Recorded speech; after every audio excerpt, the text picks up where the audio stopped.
Vivimos una época caracterizada desde hace muchos años por el llamado relativismo, que es, por una parte, una postura del conocimiento y por otra, una forma de vida, una actitud y una manera de enfocar la propia conducta. Es importante entender en qué consiste el relativismo, comprender cuál es su origen y cuáles son las consecuencias existenciales a las que conduce, para finalmente tratar de encontrar algunas soluciones que ayuden a evitar esto que indudablemente es un problema que nos afecta de una u otra manera a todos nosotros. Por tanto, procuraré en esta ocasión explicar primero qué es el relativismo, en segundo lugar, cuáles son sus consecuencias y en tercer lugar, ofrecer algunas posibles soluciones.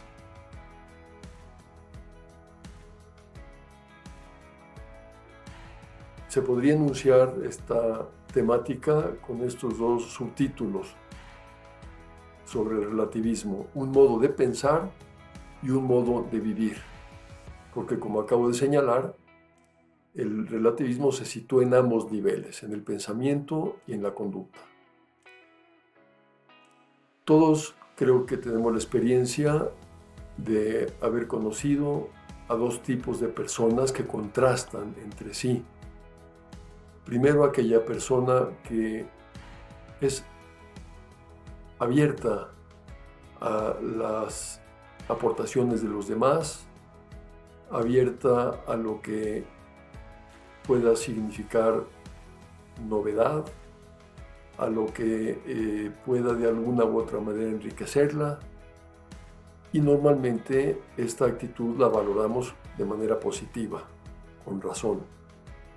Por contraste, nos topamos a veces con personas que tienen la característica contraria, ser cerradas, porque no les interesa nada que no sea lo que ellas ya han concebido previamente y no asumen, no asimilan, no reciben con agrado lo que venga de otros ámbitos, de otras instancias. A estas personas pues las consideramos cerradas. La persona abierta, siendo, como dije, un calificativo que consideramos positivo, cuando se va al extremo, entonces incurre precisamente en el relativismo. Una persona relativista está tan abierta a todas las posibilidades que difícilmente asume una sola verdad de manera definitiva. Siempre para ella, como está abierta al cambio, no hay nada que pueda considerarse estable y definitivo. Y la persona cerrada incurre con mucha frecuencia en lo que suele llamarse dogmatismo. Es una persona que afirma, asume posturas sin razonarlas, sencillamente porque pues, ella así lo piensa. En su momento trataré con detenimiento el tema del dogmatismo, pero ahora me voy a centrar en lo que he señalado, que es el relativismo. El origen, para que una persona sea relativista, puede estar, por una parte, en un ámbito psicológico. Puede ser alguien con un temperamento a lo mejor muy apasionado, que con facilidad rechace todo lo que pueda significar pues algo definitivo. Puede ser que haya recibido una educación donde no se le inculcaron valores o verdades objetivas, sino que se le planteó todo al mismo nivel, y eso podría explicar que la persona haya incurrido en el relativismo. También, desde el punto de vista intelectual, pues el relativismo y el dogmatismo responden a dos maneras de concebir la verdad y de situarse ante ella. Para el relativista la verdad no es objetiva. Para el dogmático su verdad es siempre la definitiva y última. ¿El relativismo qué es? Podemos distinguir entre el relativismo como postura del conocimiento, es decir, un relativismo de carácter epistemológico o noseológico, que consiste en considerar que la verdad es particular y mutable. Es decir, que no existe la verdad universal, que no existe la verdad absoluta. Todo es relativo. La verdad nunca se puede considerar como algo definitivo, porque la mente humana no tiene la capacidad de llegar a esas verdades de carácter universal. Y eso se traduce en esta expresión que con frecuencia podemos quizá escuchar: cada quien su verdad. Quiere decir que cada quien pues ve las cosas desde su propio punto de vista y que eso hace que cada quien tenga una verdad diferente de los demás y que para él esa sea la verdad. De ahí deriva la postura existencial, vital, cada quien su vida. Si yo estoy convencido de que cada quien tiene su verdad, porque no existe una única verdad, también sostendré que cada quien llevará la vida que le parezca sin que existan valores universales que la puedan dirigir u orientar. En el origen del subjetivismo, del relativismo, está una actitud subjetiva. El relativista considera que algo es verdadero porque me lo parece. Es decir, a mí me parece que esto es verdadero y por lo tanto es verdadero. A fin de cuentas, yo soy el que fundamenta la verdad de lo que conozco. Porque a mí me lo parece, entonces por eso es verdadero. El sujeto se sitúa pues como fundamento de la verdad. La verdad entonces no procede prioritariamente de la realidad, sino del sujeto que conoce la realidad.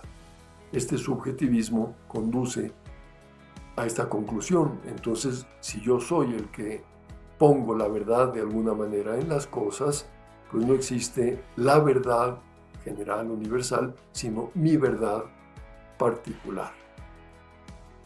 Es por tanto no universal, sino particular.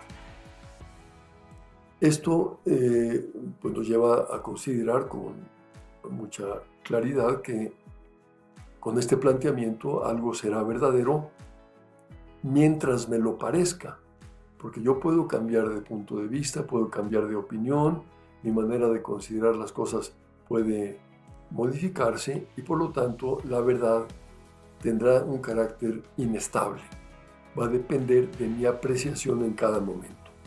Es por tanto mutable, cambiante, no y nunca absoluta. Entonces aquí se plantea el contraste entre lo que sería mi verdad, actitud propia del relativismo, o la verdad, contraria a esa actitud relativista que corresponde a lo que también en su momento analizaremos, que se llama el realismo. Antonio Machado decía: tu verdad, no la verdad, y ven conmigo a buscarla. La tuya, guárdatela. Una forma poética de expresar que lo que importa no es la apreciación subjetiva de cada persona cuando se está hablando de la verdad, sino lo que la verdad es en sí misma y por lo tanto objetivamente. El relativismo no es una cosa nueva. Ya en la antigüedad, Protágoras, en el siglo V a.C., afirmó que el hombre es la medida de todas las cosas. Esta es una fórmula que expresa muy claramente en lo que consiste el relativismo. El hombre es la medida de todas las cosas, significa que es el sujeto el que mide la verdad, el que determina qué es verdad o qué no es verdad, porque todo dependerá de la apreciación subjetiva. El cardenal Ratzinger, antes de ser papa, habló mucho de la dictadura del relativismo, que no reconoce nada como definitivo y deja solo como medida última al propio yo y sus apetencias. Advirtió con mucha frecuencia de este peligro que implica la ausencia de una verdad definitiva, porque el propio sujeto, el propio yo, es la medida de la verdad, la medida de la realidad, y por tanto no existe la verdad universal. Siendo ya papa, afirmó Benedicto XVI, que el problema más grande de nuestra época es el relativismo. ¿Por qué? Pues porque quien asume una actitud relativista se encuentra sin soporte, sin apoyo en la realidad objetiva, sin criterio para poder saber qué es lo verdadero y qué es lo falso, puesto que todo va a ser relativo, todo va a depender, como dije ya, de la apreciación personal.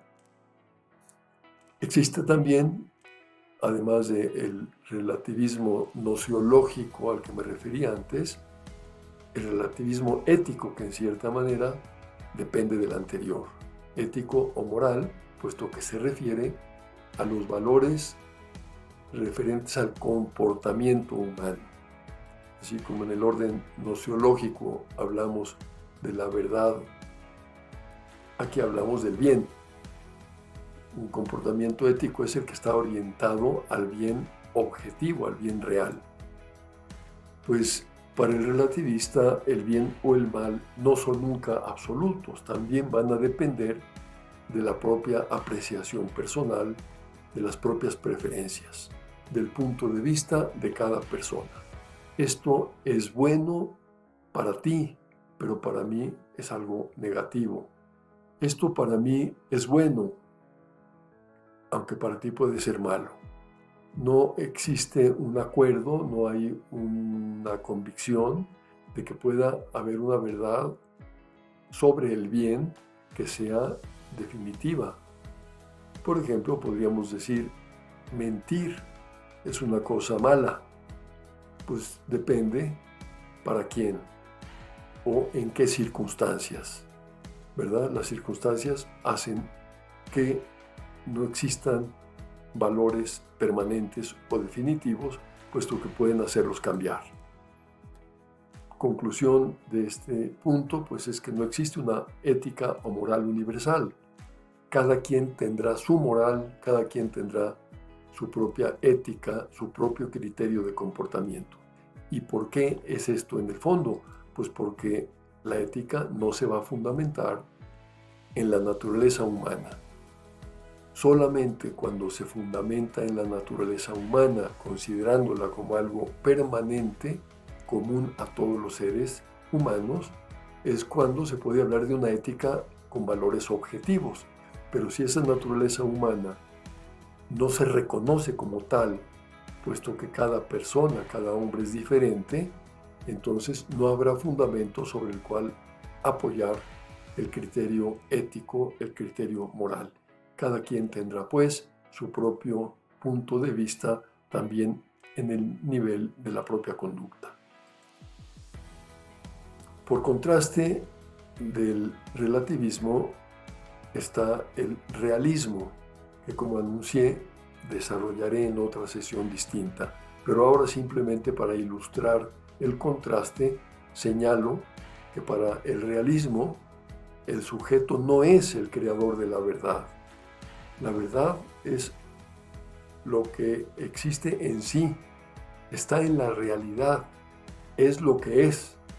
Y el sujeto procura conocerla y estará en la verdad si coincide con lo que las cosas son en sí mismas, pero nunca va a ser el creador de la verdad, sino el descubridor de esa verdad. Esto se llama realismo, prioridad de la realidad sobre el sujeto cognoscente. Dicho de otra manera, la verdad está en la realidad antes que en el sujeto. El sujeto lo que hace es tratar de acoplarse, adaptarse a esa verdad que ya está ahí. El propio Machado expresa esta idea también con otra forma poética. El ojo que ves no es ojo porque tú lo veas, es ojo porque te ve.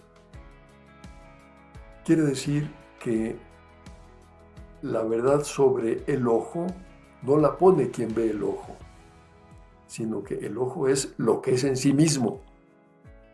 Y por tanto, la realidad tiene prioridad sobre el sujeto.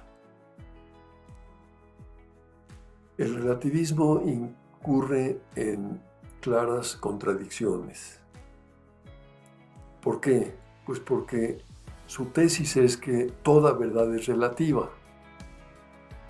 Y el hecho de enunciar con estas palabras la tesis central del relativismo, toda verdad es relativa, está implicando asumir una actitud absolutista. Es decir, la afirmación tiene carácter universal, absoluto, porque está diciéndose que toda verdad es relativa. Si fuera congruente el relativismo, no podría ser esta afirmación, porque esta verdad que él está intentando proponer, pues también quedaría relativizada por su propio contenido. Es decir, que eso que estás diciendo tú, que toda verdad es relativa, pues tampoco es universal y absoluto. También hay que relativizarlo, lo cual hace ver cómo se da la contradicción. Lo congruente sería para el relativista no hacer ninguna afirmación universal, sino mantenerse en su postura de decir cada quien su verdad, pero no poder elevar al rango universal su propia tesis. Quizá lo más congruente sería guardar silencio. Pero la inteligencia humana tiene necesidad de verdades universales y objetivas, tiene necesidad de afirmaciones que puedan sostener y orientar la vida humana. Eso quizás sea parte de la explicación de por qué el relativista no puede dejar de hacer una afirmación universal.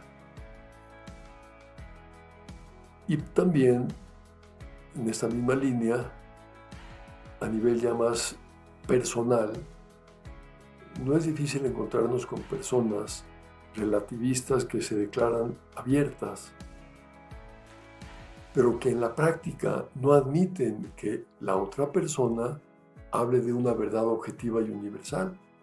Si el relativista fuera realmente abierto, permitiría que los otros pensaran también de una manera distinta a la suya y que hubiera quienes consideraran que existe la verdad universal.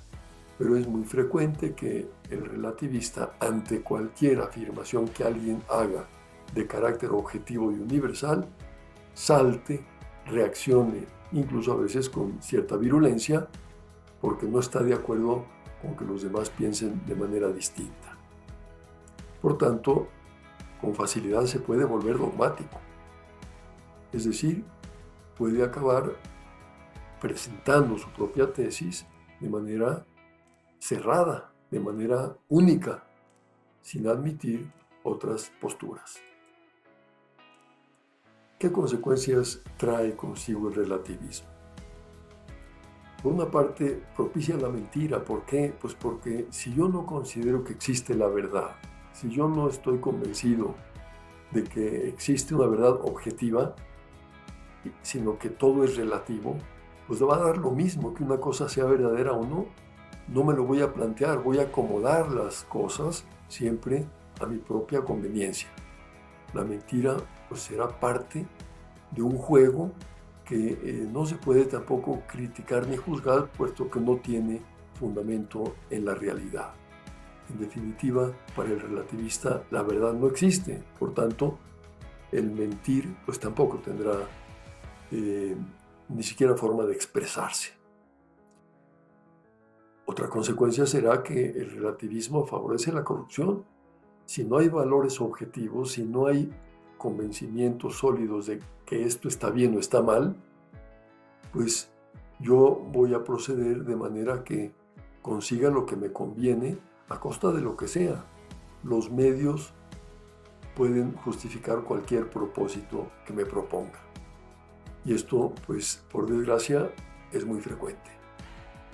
Al no haber principios, no haber valores universales, cada quien va a lo suyo y entonces es muy fácil incurrir en la corrupción, puesto que no se verá como algo negativo, sino como algo que forma parte de la vida de la persona. Y esto pues, está muy vinculado al individualismo. Si solo existe mi verdad, cada quien tiene su verdad, pues cada quien irá a lo suyo, cada quien caerá fácilmente en el egoísmo. También va a dificultar el diálogo, porque el diálogo ordinariamente tiene como finalidad, diálogo digamos profundo, profundizar en la verdad, intercambiar ideas, intercambiar puntos de vista para enriquecerse mutuamente a través de una conversación. Pero cuando no existe la verdad, en la postura del relativista, entonces el diálogo carece también de ese sentido que debería tener de enriquecimiento mutuo para profundizar en la verdad objetiva. Como no interesa la verdad, pues también el diálogo se hará difícil o superficial. ¿Qué consecuencias existenciales podríamos señalar del relativismo? Pues por una parte, que la verdad, al quedar debilitada y al ser algo inestable, no me va a comprometer. Yo no adquiriré compromisos sólidos, puesto que no tengo un fundamento para comprometerme, puesto que esto puede ser así o de otra manera. Pues entonces, ¿con qué me voy a comprometer? Y quien vive sin compromisos, pues vive sin raíces. Es como esos árboles a los que les han cortado las raíces y se quedan enanos, porque no crecen por falta precisamente de raíz. Quien no tiene compromisos en su vida, se queda también reducido como persona humana. Y tampoco el relativista va a tener metas estables. Y las metas son necesarias para desarrollarnos como seres humanos, como personas y para crecer. Pero si las metas no pueden ser objetivas, puesto que van a ser variables o cambiantes, entonces ahí también habrá una consecuencia negativa. Una persona que no tiene compromisos ni metas en su vida, pues entonces acaba en la superficialidad, en la mediocridad. Ahí está una consecuencia pues existencial grave. Esa persona no tendrá ideales en su vida. ¿A qué apuntará? Pues va a vivir para lo inmediato. Esa ausencia de ideales producirá en ella una pérdida de sentido de la vida. Si no sé hacia dónde puedo orientar mi existencia, porque todo lo que me pudiera proponer es relativo, entonces mi vida acabará por no tener un sentido claro. Y entonces lo que hace la persona es abocarse a lo inmediato, vivir para el placer, incurrir en el hedonismo, pues como compensación, puesto que no existe esa alternativa de apuntar a metas altas. También es fácil incurrir en la búsqueda de evasiones, al no encontrar un sentido a la vida, algo por lo cual luchar y hacia lo cual apuntar, pues la persona se evade de su propia realidad, pues a través de el alcohol, la droga, el sexo, etc. Hay tantos caminos para evadirse uno de sí mismo. Bien, pues ahí vemos cómo es toda esta secuencia del relativismo y cómo conduce a consecuencias pues muy perniciosas. ¿Cómo superar el relativismo? No me detengo demasiado en cada uno de los puntos que quiero señalar, pero sí lo suficiente para entender lo que puedo ahora sugerir. Primero, una buena formación intelectual. Una formación intelectual que nos lleve a comprender que la verdad no la ponemos nosotros. No somos creadores de la verdad, sino que la verdad está en la realidad. Eso, cuando la cabeza está bien formada, es un punto de apoyo fundamental que va a permitir aceptar que existan verdades objetivas, verdades universales que puedan dar solidez a la propia existencia. A eso se le llama realismo. También tener una adecuada formación teológica, porque pues, quienes tenemos fe sabemos que vivimos dependiendo de Dios y que Dios nuestro Señor pues es para nosotros nuestro creador y quien nos señala también el camino que nos conviene seguir para llegar a la meta final, que será el encuentro con Él al término de nuestra vida en el cielo. Esa formación teológica nos llevará a profundizar en la fe. La fe no es contraria a la razón, es complementaria a la razón, pero se necesita profundizarla. Y eso es la teología, conocer con la razón humana las verdades de la fe para poder profundizar en ellas y de ahí sacar conclusiones. Y un tercer punto, la congruencia de vida. Es muy frecuente que alguien que tenía ideas claras originalmente, valores objetivos, aceptaba las verdades universales, pero llevó una conducta contraria a lo que pensaba, acabó modificando su forma de pensar para adaptar esa manera de enfocar las cosas a la vida que llevaba. En otras palabras, quien no vive como piensa, acaba pensando como vive. La conducta influye mucho en el pensamiento.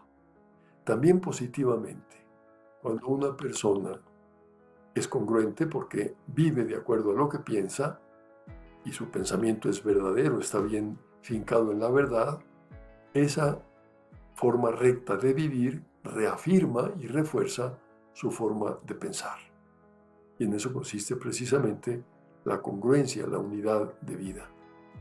Ese compromiso con nosotros mismos que consiste precisamente en unir el modo de vivir con el modo de pensar.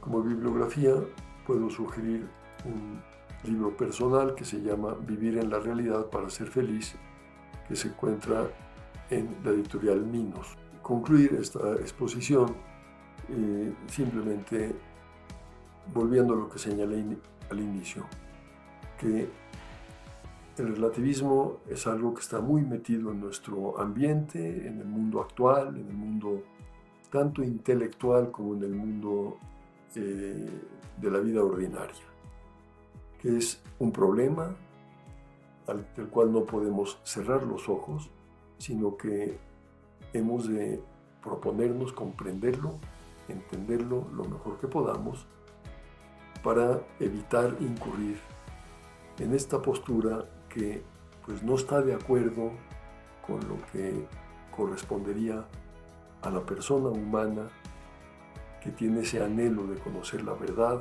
y reconoce y acepta que existe la verdad objetiva, la verdad universal, y que solamente así podrá orientar su vida de manera adecuada hacia la finalidad que corresponde a su propia naturaleza. En otra ocasión podremos analizar el otro extremo al que me referí inicialmente, contrario en el otro extremo, como digo, al relativismo, que es el dogmatismo. y posteriormente hablaré del realismo como esa postura intermedia entre el realismo y el dogmatismo, o quizá más que intermedia, esa postura que se sitúa en la verdad de la realidad. Pues muchas gracias y espero que estas reflexiones puedan ayudar a todos y a todas a conocer la verdad con objetividad y a orientar la vida en función de ese conocimiento.